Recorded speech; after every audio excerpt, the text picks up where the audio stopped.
No niin, nyt olemme edistyneet jo jaksoon 23 vai mitä, Aatos? Jee, jouluaatto!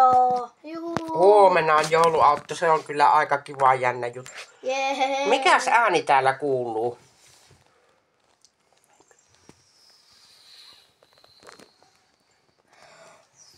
Mistä se kuuluu? Mikä täällä? Oh, hei! Onko tuo pukki, Aatos? Sano!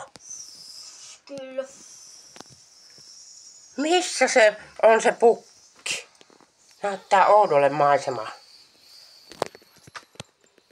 Pukki on täällä Pariisissa tällä hetkellä lähdössä kotiin päin. Olin vähän kiertämässä tuolla maailmaa.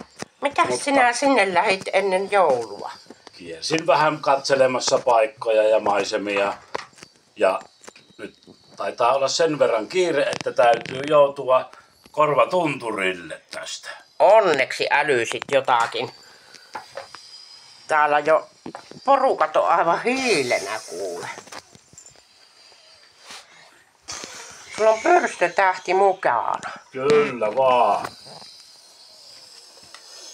Voi ukko, missä sinä olet piilessänyt? Meille teit joku. Me luultiin koko ajan, että sinä oot tuolla sängyssä hitsiläikin. Oho. Ukko kellahti kyllä ja mummo kanssa. No voi hitsi, kyllä se on, ai niin, ei saa sanoa hitsi, mutta kyllä minä sanon, että pukki teki eri temppu. Oho. Multa lähti taju ihan Mutta olipa kiva kierrellä. Ja voi että muori on ihan helpotuksesta heikkona. Nyt pukki kuule, se on kyllä tosi paikat. Mitäs siellä?